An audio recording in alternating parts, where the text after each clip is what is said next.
Mass Effect 3 is the final act of a trilogy and has prepared its stage appropriately. Times are desperate and the stakes are the highest they've ever been. Many words and many thermal clips will be spent in the name of victory and peace, but does this grand-scale battle for survival provide a fitting conclusion to this interactive space opera? Strongest military in the galaxy, and the Reapers are obliterating it.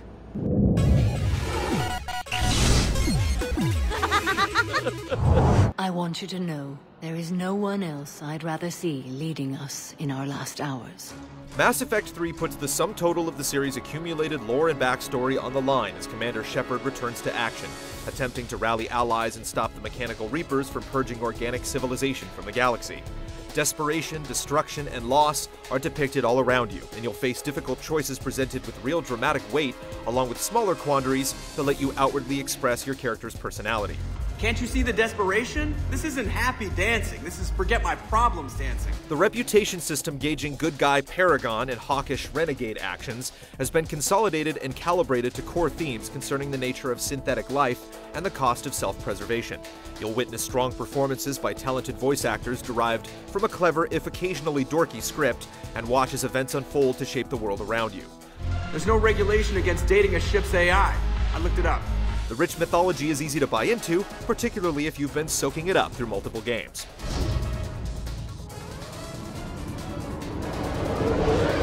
The actions you take throughout the game and the series as a whole are carefully and continually referenced during play, but as the saga nears its end, it's clear that Shepard can only apply so much spin. The trajectory and arc of the narrative are unalterable. The ultimate fate of the galaxy has largely been decided before you make your final decision, and minor variations in the ending sequence don't meaningfully reflect previous choices. Even so, while the fatalistic conclusion is a disappointment, the actual experience of Shepard's journey remains memorable and worthwhile. Get angry. Someday that anger will be the only ammunition you have left.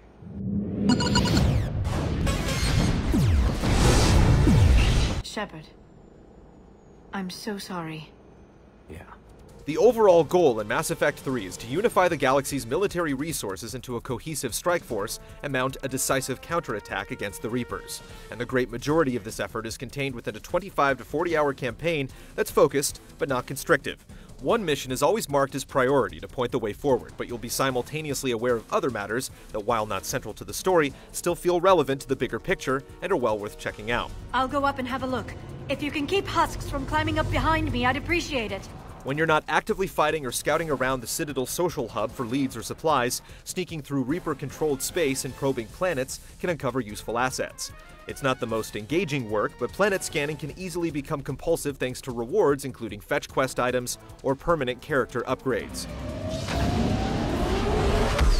Victories big and small bring new technology, fleets, and individuals to your cause. Viewable in the Normandy's War Room, each asset adds points to your overall military strength, which determines the chance of success for the final mission. The singular elements don't really figure into gameplay beyond their numerical value, but their accrual is a good indicator of your overall progress. I feel it. Do you feel it? Yeah, sure, I feel it. Cooperative multiplayer, in which teams of 4 cooperate to fulfill a series of objectives over various maps, determines what the game calls galactic readiness, a percentage that acts as a multiplier to your military strength. You can field characters from various classes, offering different combinations of capabilities, and level up your abilities and purchase supply packs containing random items such as new character types, weapons, and consumable power-ups. With solid cooperative mission design and genuine effort required to unlock new options, it's an enjoyable and effective time sink. Here they come. Copy that. A small but notable new feature is the ability for players to shift the focus of their experience towards story or action. The multiple-choice dialogue wheel that lets players navigate the interactive story can be set on autopilot, and the challenge of combat can be de-emphasized with the new narrative difficulty setting. But no matter how you play, there will be conversations, there will be high-tech gunfights, and the basic nature of the game remains unchanged. I'd like to keep my Admiral Winky.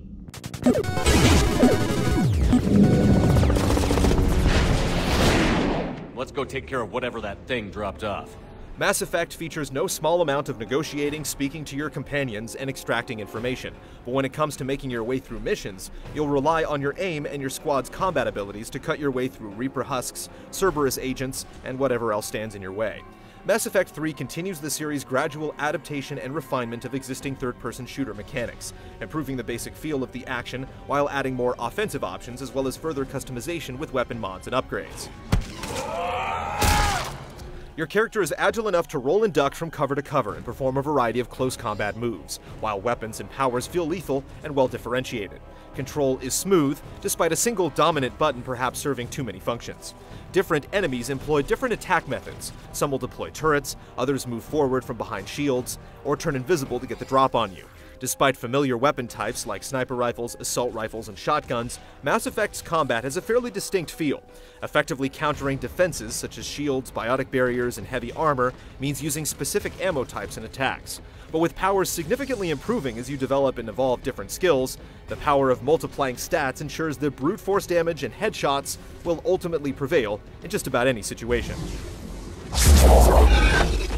The class you select at the beginning of the game dictates your general approach to combat, but you can further tweak your approach based on the weight of equipment you carry into battle. Packing more and heavier weapons means your powers will recharge slowly, while going in light ensures you can rely more on abilities to do damage and pull you out of tough spots. You can go for versatility or find the optimal combination for your playstyle, and the ability to switch things up keeps combat interesting. You'll also have access to your squad's abilities, which you can directly access by bringing in the tactical pause menu. It's worth noting, though, that the squad selection in Mass Effect 3 is limited, and with little redundancy, it's possible, and even likely, that you'll play through without access to certain abilities and combinations. Returning players hoping to get help from old friends will notice that almost everyone has a conspicuously convenient excuse for not being able to join you again on the Normandy, but you're given enough firepower to make do. If there's no survivors, let's get to the Great Hall and set off that bomb. Most missions alternate between tense fighting and tense chit-chat, but Mass Effect 3 has a couple of ways to mix things up. You can crack the cockpits of gigantic Atlas mechs to turn their firepower on your foes, and when Shepard sees a turret, which isn't exactly a rare occasion, he can't help but call dibs and begin blasting away at oncoming foes. They're old and worn tools for the genre, but they're new to Mass Effect, and the variety they add is welcome. The people down there are counting on you, Commander. Hack it out.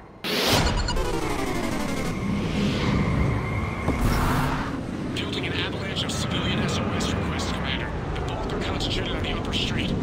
There's no question that the cast of Mass Effect is looking their best for the grand finale. While not every face can be described as beautiful, impressively emotive features once again prove capable of delivering drama with the help of excellent voice work. Reapers loom in the backgrounds, unleashing incredible destruction that emphasizes the magnitude of the conflict, while the smallest touches lend environments a sense of being lived in or fought over. Combat looks and sounds futuristic and brutal, although the gory but rather uniform pop of exploding heads and bodies is clearly tuned to reward rather than disturb. It's a mix of quality and quantity that gives the Mass Effect universe its powerful pull.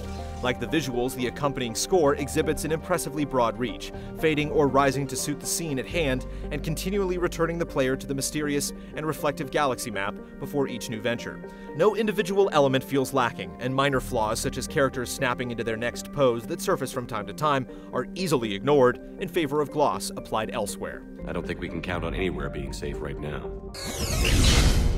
Commander, that was a skillful operation back on Surkesh. Mass Effect 3 improves many of the series' individual elements, and provides finality to a saga in which numbers of us have invested dozens of hours. But despite this success, it's unable to reward the effort and investment of players in the way previous games did. Still, it handles its subject matter in a way that invites you to care, and the addition of multiplayer adds another dimension to the game. When all has been said and done, there's a very good chance that you'll feel something. We're out of time.